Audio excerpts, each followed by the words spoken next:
Yep, yep.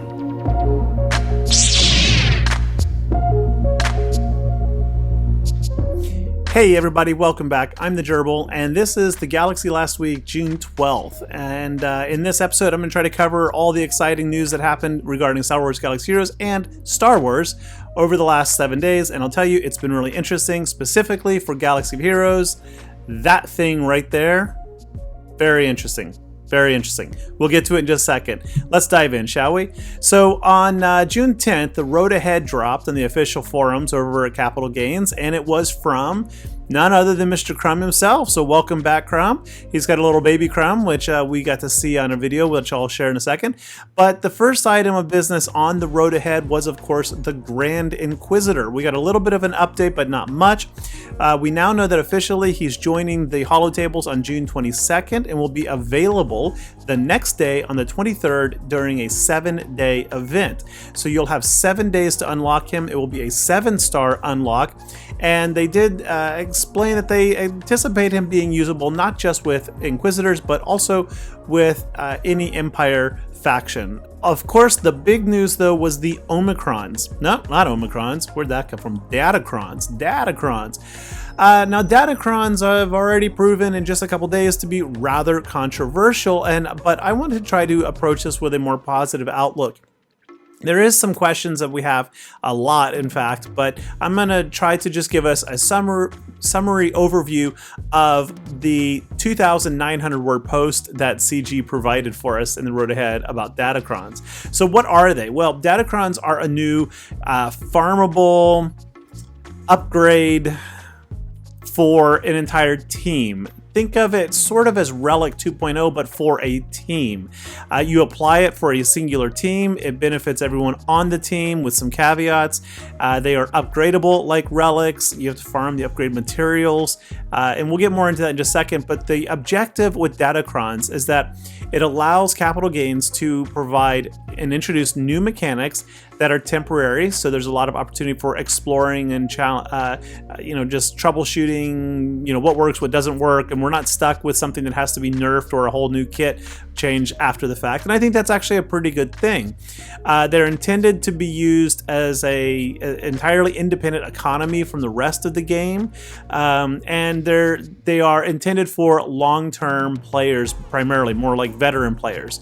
Okay, let's learn more. Well, first off, they provide temporary abilities and buffs for, as I said, everybody in the team. Again, there's exceptions to literally everything here.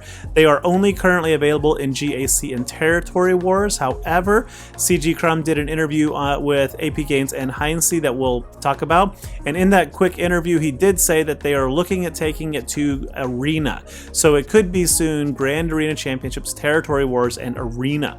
They are applied at the screen with the team selection screen. So when you're placing your defenses or choosing a team to attack on offense, you can apply the Datacron there. However, I do think that this has to be, and this is just my speculation, but I think they have to be locked in before Grand Arena starts, because they said you can actually view your opponent's Datacrons also, so that you do have some insight as to what boost the opponent has, so that you can better plan your offenses.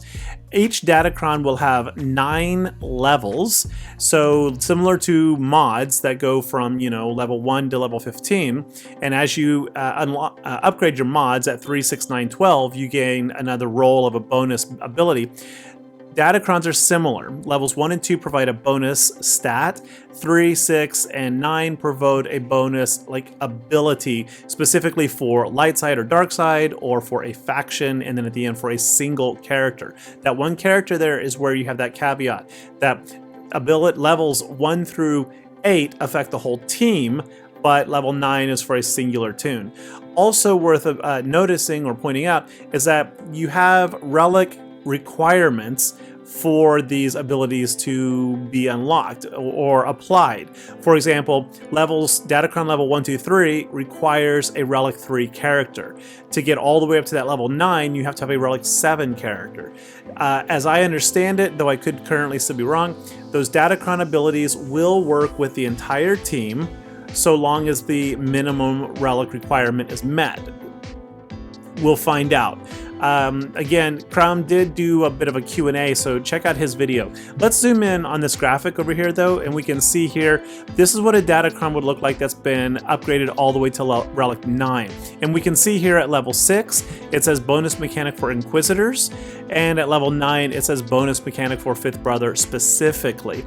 In between there's some really big buffs, like 53% tenacity. That's going to affect the entire team, plus 13% rounding protection, 8% health, 12% crit damage, right? So in this examples, levels 4, 5, and 8 are not really game-changing. They're nice, but they're not game-changing.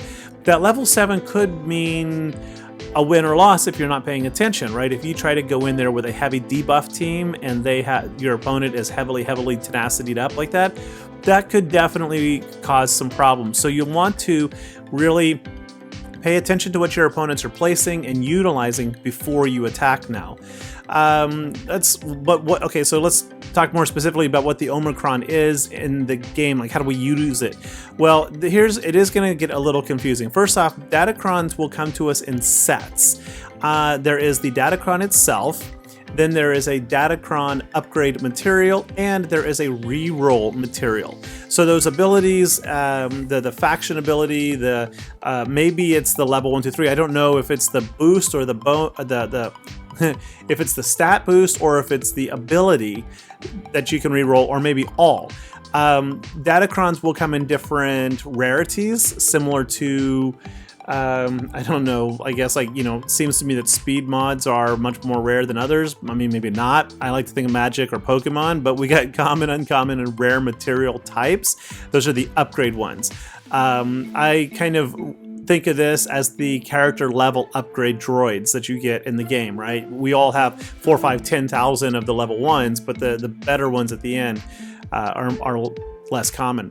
The materials to upgrade your Datacrons are also specific to that set, which I don't know how that's going to pan out, and I think that is something that might change later, but we'll find out. There is also something called a data cache currency. It looks like this, and I don't know what it's going to be used for, but it is a global currency. You can use it on any Datacron anywhere. I don't know if that's for upgrade or rerolls yet. And then there, of course, you can reroll some abilities. Now, this is copied directly off of their forum. They did say ability, so that would not be a stat boost, but like, you know, Inquisitors gain a special ability, I don't know, foresight at the beginning of their turn. Okay, so that's just a random example. I pulled that off the top of my head. Don't quote me on that one. All right, so they also gave us some pictures here so we can see next to Yoda, that is what it would look like when it's fully upgraded. You got those 3 little icons similar to the way that our characters are represented with the Zeta, Omega, and whatever in game. And it's going to take us a while to learn all of these new icons, but in this example, left to right. In the big picture, we got one representing a light side, one representing a dark side, and then we have another light side ability. So what's interesting, this is the reroll alignment effect. So this would be like, they said that levels 3, 6, and 9, you get to kind of pick the path that you want to upgrade it. Whereas a mod, you roll it and it's done, right? You either keep it and use it or you sell it. The Datacron, you roll it and you're like, oh snap, I really wanted to put this on my Sith Empire, and it's got a light side ability. So let's re-roll that and let's select that dark side ability right there in the middle. We're gonna pick that one. And that's kind of nice. That gives us some flexibility, and there's also guarantees that everybody will have different Datacrons. I mean, you might pick light side, I might pick dark side, and in this case, there's 2 different light side abilities. Even if we both picked light side, you might have picked the one on the left, and I picked the one on the right, so we have a different Datacron. And I think this is actually really cool. I think that this adds a lot of flexibility. If you're feeling that this is complex, it is, but I do believe in time it will just become a bit of second nature to us, kind of like muscle memory. But there's more, so let's get through this. Okay, so Datacrons will be specific to factions and characters. They actually list some of them in the post, but they said that will cycle, they will change it. So this initial rollout is going to be for Inquisitors, go figure, and then some Jedi in there, but it will change. I mean, maybe down the road we'll have a Tusken Datacron. I mean, who knows? New bonuses will be added over time, and I would assume that also means new abilities. And then they gave us like a whole page of examples. Here's 3 of them.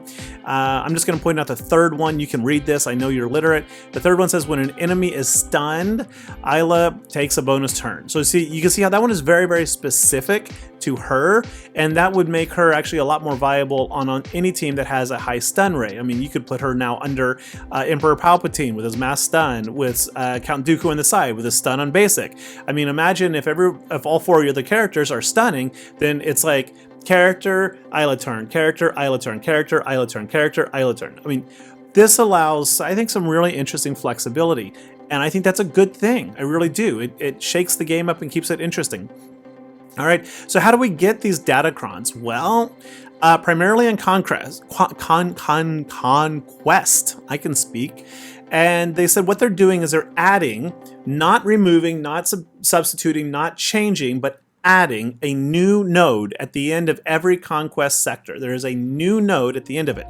And in that node, there will be a playable, perhaps replayable feat that will award Datacron sets and materials.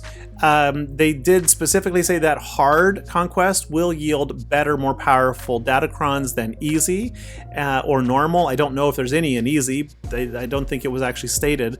And that at the end of Conquest, when you get your end of Conquest rewards, there will be some additional materials there. However, even though it's primarily in Conquest, we're also able to get Datacron materials in Territory Wars, weekly shipments, daily logins, calendars, packs and bundles. There's a pay calendar, there's a free-to-play calendar. I mean, it's like, it's a focus, but at the same time, you can get them everywhere, it sounds like. So time will tell. There's another thing here called dismantling, that Datacrons have a life cycle that I'm going to get to. They will expire after a set period of time that will be different for every Datacron, it sounds like. When that Datacron expires, it will automatically dismantle itself, and you will get some materials back to apply towards the next round. I don't know if you have an option to dismantle them early, but at the end of its life cycle, it will automatically dismantle. And from this picture here on the side, whichever way, you can see that there's Mark 1, Mark 2 upgrades, reroll upgrades. Again, I think of this as the training droids. Veteran players, we tend to forget about them because we get all of our characters leveled up to 85 and we don't even pay attention to them. But if you can recall back to early game, there are like 5 different levels or 6 different star levels of training droids. And the higher the level, the more experience it applies to level up your characters. I think, and this is just my understanding, that these Mark 1, Mark 2, Mark 3 upgrades are very much the same thing. I think. Please don't quote me. This is not in the game yet. It's just been announced. And as we all know, it's very common to hear subject to change in some of their announcements. All right, so I mentioned the Datacron life cycle. I'm going to zoom in on these 2 pictures in a second, but essentially every 28 days is now a chapter. Now, why did we not call this just a month? A season? I don't know, but it is a chapter. And I think that makes it really confusing. I would have much rather preferred a season or a month, but whatever. Datacrons, each one will be active for some number of chapters to be determined. As I said, they automatically disassemble or dismantle at the end of it, and there will be new Datacrons introduced every chapter, they say. Okay, so let's look at this first one. This was actually really easy to understand. Okay, so in the beginning we have one Datacron. And there are 3 phases of every Datacron's life. There is the acquire and upgrade phase, there's a battle phase, and then there's the dismantling. And then we can see in this example, all of the Datacrons they introduce in this calendar have a 1 chapter upgrade and acquire mode or phase, and then 2 chapters, months, for battling, and then they dismantle automatically. Okay, that's pretty easy to understand. So you get it, you upgrade it, you develop it, and then you apply it and you battle. Now, can you change it? Like if you put it on your Sith Empire and you want to move it to another faction? I don't know. I don't know if that was, I don't recall that being in the instructions. Maybe CG will acknowledge that, or maybe it was in Hynesy's interview, but we'll find out. The next picture here that's on the forum, this one just kind of gives you some additional detail about those 3 phases, right? The upgrade, acquired, so you get it, you upgrade it, you use it, and then it goes poof away magically. Now, I don't honestly think that this is super confusing after you give it some time. Putting this presentation together, it was very, very confusing, but now I'm really actually feeling quite comfortable with it. And I think that in time it will be much, much more understanding, like I said, a bit of muscle memory. However, their forum post was not super clear. So CG, if you're watching, I'd like to point out a couple things that I would like to politely ask you to work on in the future, which is just, not really contradicting yourself. For example, they said that the event, that they've rearranged their schedules into 28-day segments that you'd call chapters. Okay, we just talked about that. So a 28-day period is a single chapter, okay? And then you said your introductory period, the first Datacrons that will be released, that we're all gonna get, is gonna run for at least 2 chapters, at least 2. Now, at least is a minimum. That means there is a probability of 3 or 4 or 5 or more, right? Okay, so 2 chapters is basically 2 months. But then the very next sentence says, which means that during the exhibition, they're going to be around they're going to live for around 3 months. Wait a second. 2 28-day periods, let me do the math, 56 days, that's actually less than 2 months, but they're going to be around for 3. That's confusing. And then you go on to say the duration of each chapter, though, is something you're experimenting with. So maybe they're going to redefine a chapter as 45 days, which makes it 3 months. I mean, I don't know, guys and girls. Their wording, there were lots of these little conflicting statements in the road ahead, but I think what they mean here is that, like, chapter 1 of the introductory set is going to be that acquire and upgrade, and then there will probably be 1 chapter of battling, but more likely there will be 2, as they showed in that picture, in the graphic here at the top of the page. I think a lot of the Datacron stuff is going to be up for evaluation. So I think they're going to be watching it, and it could change as it gets deployed, but who knows. The first set, this is a spoiler right here. It's on the forum though. The first set coming to us is, it's called Treaties Inquisitorius, and it will be faction specific to either Inquisitors, Galactic Republic, or Resistance. Remember, you get to pick that.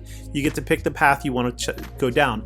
The character specific bonuses will be for 5th Brother, 2nd Sister, Jedi Master Kenobi, which makes a lot of people go, oh my god, he's going to be even harder to kill. That is one of the big controversial worries, that these are going to make GLs super powerful. It also includes Grandmaster Yoda, Isla, and then another Galactic Legend, Rey, both of which, these are the 2 hardest to kill probably on defense, so this is a concern. And then Finn and Resistance Trooper.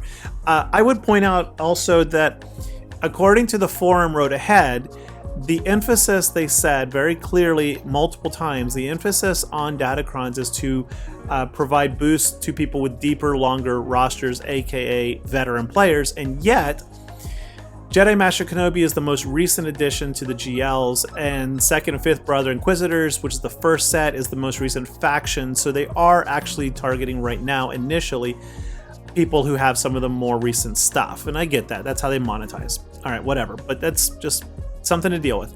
Alright, then to get started, there's a daily calendar, this is from their forum, and a special inbox message that we should receive with a bunch of resources to try out Datacrons right away. So we do not have to wait to the end of Next Conquest to get our first Datacron, it sounds like.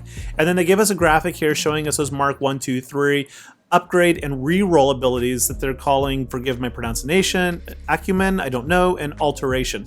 Why not just call it an upgrade and a re-roll material? But who knows, we have more names. That first set will hit the tables in a couple days on June 14th. It will live through September the 4th. So that is, let's see here, June to July to August. Yep, see, that's 3 months or 3 chapters, even though they said 2. So go ahead and figure that one out. So we'll have basically a month to acquire and upgrade it however we see fit. You know, we'll get some opportunities to go through conquest, acquire those materials, and move on with it. Then we have the battle phases, which will last for, well, basically 2 months, which is, you know, what they had in there. And then there's the other one. You can read it. You're literate. Moving on. We also got, this is not the road ahead, but this is the news I was happy about this week. We got Admiral Raddus in here. And no, he does not have a fleet commander tag, but I guarantee you 100% without a doubt, no hesitations at all, that he will be updated in the very near future to include Fleet Commander, and we will get his ship, the Profundity. His kit is actually really, really good. I really, really like it. And as far as how, you know, evidence to that Profundity, I'm not going to get into it. It's overwhelming, but in the developer insight, the very first thing they said about him is that he is the Rebellion's most prominent fleet commander, Admiral Raddus, blah, blah, blah. Why would you point that out if you're not going to give him that tag? I mean, that's like mind-blowingly awkward, right? I mean, it's like, imagine you reincarnate like Winston Churchill and you're like, he's one of the greatest generals and political leaders we've ever had, but for right now he's going to serve us beverages. You just wouldn't do that. That seems weird. Whatever. How's the community reacting? Actually pretty good. So Raddus himself is actually showing among the very few whales out there who have taken him up. This comes from a guy, YouTube channel called The Playbook. Not too familiar with him, but he's actually demonstrating how he can sometimes beat Kenobi with Cat, like maxed out Galactic Legend Kenobi with Cat, using Admiral Raddus, Jyn, Pathfinder, Chirrut, and 3PO or Chupio. Now, I just made a big video about Raddus also, and I released it before he came out, but I think that with one exception, I think it's going to be a fabulous kit once people gear up their Rogue One faction, if they actually do it. Is it essential in game? No, not really, but Profundity, I'm gearing him no matter what. We got this little meme over here on Reddit, which was hilarious because of that comment about him being the greatest Rebellion fleet commander they ever had. It's like, dude, you're disrespecting my homie Akbar. Yeah, haha. But no matter what, I'm just happy he's in the game. And if you want to see some more gameplay besides the playbook, of course, Grand Admiral Arnold T101 himself did like a 5-hour unlock, whale or fail, and testing of him, and I think it's really, really good. I don't think that Arnold has the right comp yet. I think K2 is going to be critically important in there, and I think you need a double tank, and I think you need Pathfinder and K2, but time will tell. Now, I mentioned earlier that on Hynesy's show, CG Crumb had a pop in there with AP Gaines, and it was a pretty good show. We didn't get a whole lot of great information out of it, but we did get some Datacron clarity. One of the best things on there that I saw was that Crumb acknowledged that they have received and heard the overwhelming negative feelings about Datacrons that our gaming community has for that update. Like I said, I'm trying to be optimistic and positive about it. I can see a lot of really good potential for it. I know that what it does do, no matter what though, is it throws a variable into the machine. A lot of us know just instinctively when we go into GAC, we're like, oh look, they got a Sith Eternal, I'm going to solo that with Wampa. Well, therein lies the problem. Maybe you can, maybe you cannot anymore. You're going to have to spend a couple more moments and look to see where they've got those Datacrons and what bonuses they're getting out of it, and if it's going to wreck your counter. That is a good thing to me because that includes variety and excitement to the game. I don't know about you all, but I'm actually hopeful that this pans out into something really cool. Anyway, check out Hynesy's video. It is about 25-ish minutes long, and there is some good tidbits of information in there. Now let's move on beyond the tables. We got some updates to Star Wars Jedi Survivor, 10 things you need to know about this coming game. And I'm not going to go into it. There's a link in the description down below, but if you are a fan of Jedi Survivor, you probably want to check this one out. If you've been watching the Kenobi series, well, there's a rumor floating around that Reva may be getting her own spin-off show, more likely a prequel. How did she survive if she is indeed, one of those children from the Jedi Temple? How did she survive? How did she grow up? How was she captured? How was she turned? Who knows? Who knows? But there's some really, really fun stuff out there. And this video comes to us from Star Wars Meg, where she speculates a lot about her true intentions, not necessarily just out for revenge or to kill Kenobi or whatever. And I think Meg is onto something. So if you're into that kind of stuff, check it out. Big spoiler. Also from the community, I just want to give a shout out, Cubs fan Hans. Congratulations on your 5 years on YouTube, even though you've admitted you're stepping back from a little bit. He did share in this vid his first post, which was Qui-Gon Jinn getting obliterated to Wedge and team. And I think they lost. I'm pretty sure they lost. I can't recall, but it was not the best video. I went back to it and just said, hey, love the video, happy 5 years. It'd be a nice thing if you all want to do that too, but whatever, moving on. We got a huge update this week to the Acolyte and Ahsoka series. Spoilers, spoilers, spoilers. I need to get like a banner for that. The Acolyte show is anticipated to come out, I don't know if it's this fall or next year, but it is leaked that Malak, Nihilus, and several others, perhaps the entire Sith Triumvirate, will be featured in the Star Wars Acolyte series. It is all about the Sith. It is the Sith perspective. So I'm really, really excited to hear that. And then Ahsoka, we got a lot of updates, and I mean a lot of updates in this week, including that our cute little friend Grogu from The Mandalorian may make an appearance in the Ahsoka show, but we don't know until that comes out next year. Also, we got an update about Mandalorian Season 3. There's some really interesting stuff in here. Lots and lots and lots of stuff. This video also comes from Star Wars Meg, but she's talking about an ET interview with a bunch of the main actors. Pascal, who plays the Mandalorian, Carl Weathers, who plays Grief, Espirito, who plays Gideon, Kate Sackhoff, who plays Bo-Katan, Emily Swallow, who's the Armorer. A bunch of them are in there. They talk about the show, they talk about their characters, and it's a really, really great rundown. Also talks a lot more about Grogu and his future. I think there's big stuff coming there. Now, not a spoiler, but because we got Raddus, I just want to point out here that Raddus is super important in the Star Wars universe for a lot of reasons. First off, he led the defense of Mon Cala, the homeworld, against the Empire, and that assault was led by Tarkin. Tarkin was sent there to negotiate with them, and he ordered the attack on the planet, and he did so with Lord Vader and several Inquisitors. Interesting, huh? That we get another direct connection between Tarkin and the Inquisitors, and now Raddus. Now, if you've been following my channels, yes, I'm wacko, but I think we're getting a GL Leia and a GL Tarkin.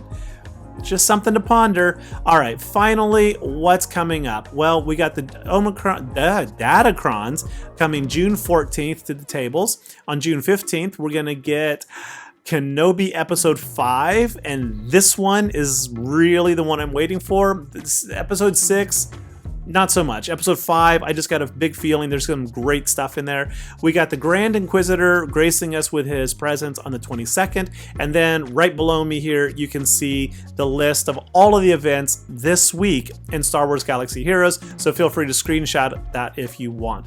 Other than that, ladies and gentlemen, all my friends out there, thank you so much for watching. I am the Gerbil. I hope you have enjoyed the Galaxy last week. If so, give me a like and a subscribe, please, down below. It really helps me out, lets me know you like me, or at least like what I'm doing. Till next week, I will see you later. I hope you have a great week, and take care. Bye-bye.